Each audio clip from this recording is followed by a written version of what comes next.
We're going to talk about the music of Motown now, or Hitsville, USA, as Motown called itself and then came to be called. Motown was a record label established by Berry Gordy Jr. in Detroit in 1959. Berry Gordy Jr. is a very important figure in the history of the rise of black business in this country. At one time, I'm not quite sure if it's still true, but Motown Records was the most successful black-owned business in the country, and so a record label that started out as a kind of a small indie label, in a lot of ways regional indie label, became a very big force in the world of popular music, and that's partly because of the excellence of the artists and other people who were involved with it, and partly the vision of Berry Gordy Jr., who from the very beginning had this idea, as we said in the opening lecture, of taking the label and trying to reach out, cross over to white audiences, and get the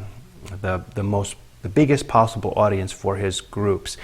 Berry Gordy Jr., a little bit about his personal story.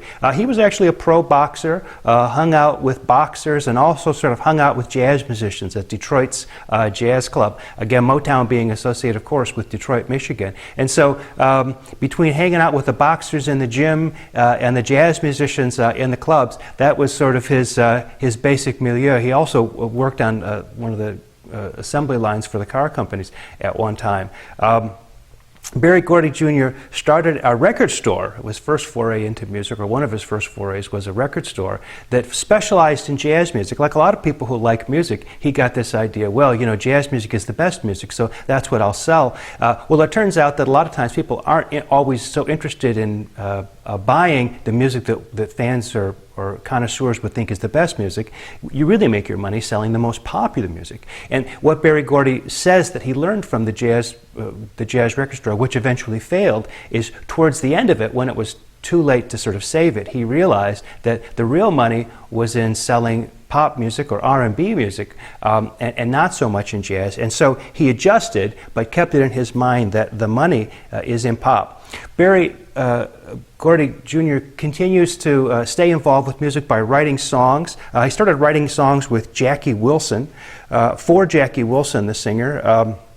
Reet Petite from 1957 was one of those records that was released. Lonely Teardrops was a #1 hit on the R&B charts. It crossed over to the pop charts to #7 in 1958, and That's Why I Love You was a #2 R&B chart hit in 1959. These were all records that featured Berry Gordy Jr. as a songwriter, often together working with other people. There's a story that has been told to me by people close to Jerry Lieber that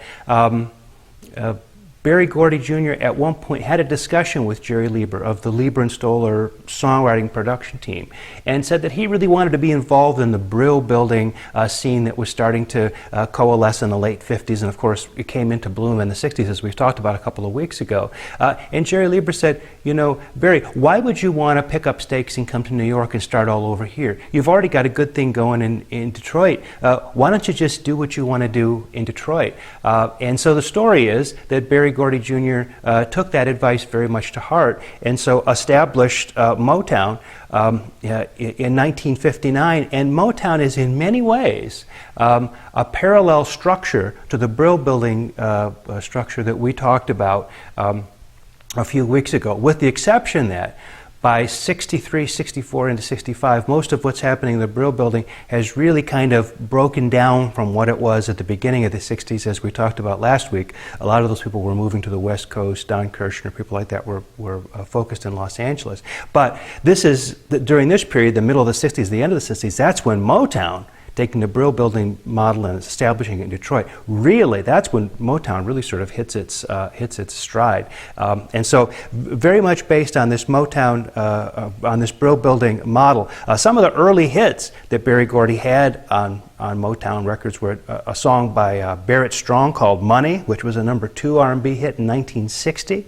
So we're still talking about a time that's parallel to what was happening in New York with Brill building. The Marvelettes, a girl group, with Please Mr. Postman, that was #1 on both the pop and the R&B charts in 1961. So a big hit for a very small regional label. Fantastic success for him. The Contours had a track called Do You Love Me, which was #1 in the R&B charts and #3 in the pop rock charts in 1962. Early on, when Berry Gordy was releasing these records, in many ways they were imitations of things that other people were doing. So you see the Marvelettes are basically a girl group from 1961. The Contours sounded awful lot like the Isley Brothers from 1962. And so at the beginning, he's sort of following the lead of others Berry Gordy is.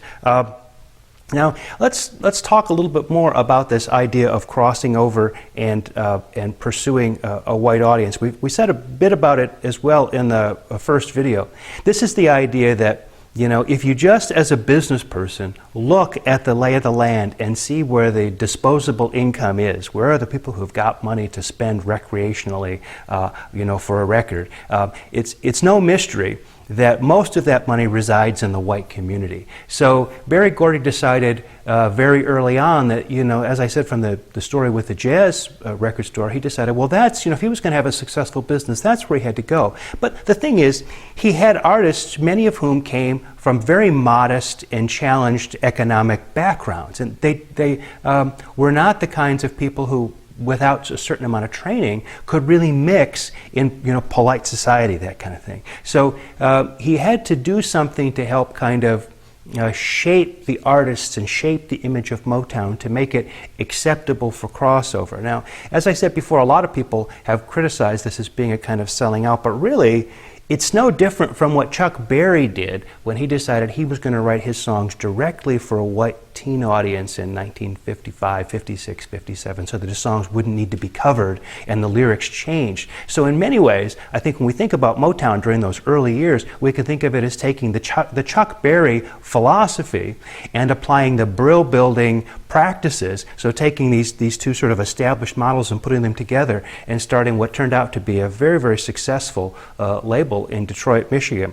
Let's talk a little bit about what we might call the etiquette and choreography of Motown. What was different about Motown, and people have, you know, loved to talk about Motown as being some kind of an assembly line. And this is partly, I suppose, because Motown being in Detroit and Detroit being at that time the home of the auto industry, you know, anybody talking about Detroit back in those days would have thought about Ford, GM, Chrysler, these big car companies, that the idea of a music being made through a certain kind of specialization of different kinds of jobs would be thought of as a kind of an assembly line. Of course, it was no more of an assembly line than the Brill building or most New York labels had used, but the name has kind of stuck. One thing that was interesting, though, about this was that, as I said before, Berry Gordy Jr. Was concerned about the image and the behavior of his stars in public, and so he hired a woman by the name of Maxine Powell to start something which the artists called the Charm School. And Maxine Powell had actually run a charm school in Detroit in the 50s, and her job was to take these people, many of whom I said before had come from challenged backgrounds, and teach them how to, you know, sit at a table and use the right silverware, how to speak in a way that is elegant and appropriate, how to move to a certain extent and walk, to teach the women that, you know, when they get into a car they have to be careful about keeping their legs together, this kind of thing. You know, teaching some of these folks to sort of, if they need this kind of instruction, to sort of eat with their mouth closed. I mean, various kinds of things that, you know, parents teach their kids all the time. Not to say that this was a particular sort of problem for all of the artists, but what Berry Gordy said is that his goal was for all of his artists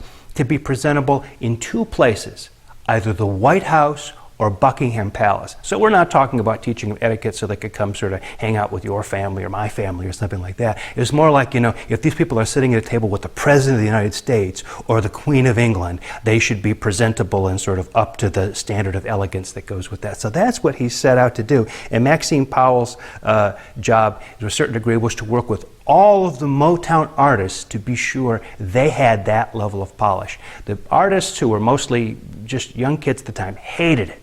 But years later, many of them have come back and said they really appreciated the training that they got from Maxine Powell, because it really helped a lot in their subsequent careers. The other thing he did is he hired a guy by the name of Charlie Atkins, who had been a Broadway dance choreographer, and got him to do choreography for all the acts. So every move that you see these different groups make, the Supremes, the Four Tops, to a certain extent the Temptations, but we'll deal with that later, all of these moves were charted out and worked out by Charlie Atkins.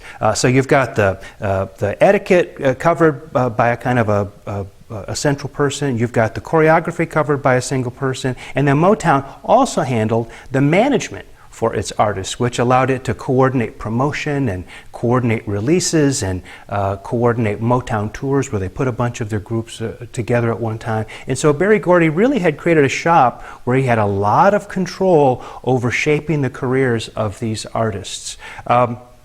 Now, the Motown assembly line, the musical end of it, consisted of, on one hand, songwriters and producers, and on the other hand, a studio band that various members from a sort of large extended studio band that played on all the records. Now, imitating the Brill Building model, Berry Gordy had a whole group of songwriters and producers, and they would all write songs and vie to get the next record, and they would have these meetings where he would pull everybody together and they would all talk about which song that they had. And Berry Gordy's famous line was, "If you only had $1, would you buy this record or buy a sandwich?" So the record that he released that week or whatever would have to be, or the one that they decided to take into the studio, that record would have to be good enough that somebody would be willing to skip lunch in order to buy that record because they just had to have it so bad. So that was the way he started to discriminate between the records that could be good and those that were really excellent. And so all these different songwriters and producers were vying with each other to get that record each week and to get a record with one of the different artists. And as long as they had success with an artist,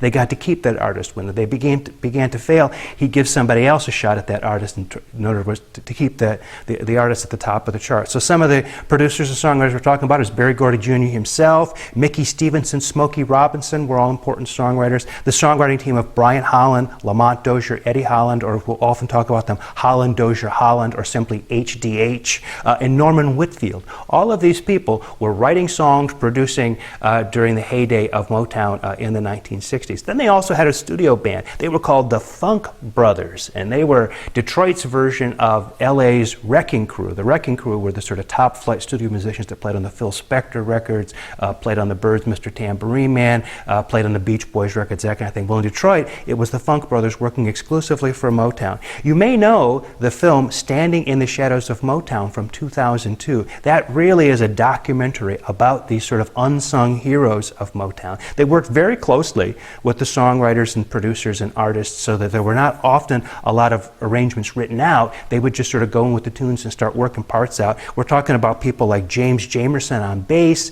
Benny Benjamin on drums, Earl Van Dyke on piano, and many others who were sort of part of this group.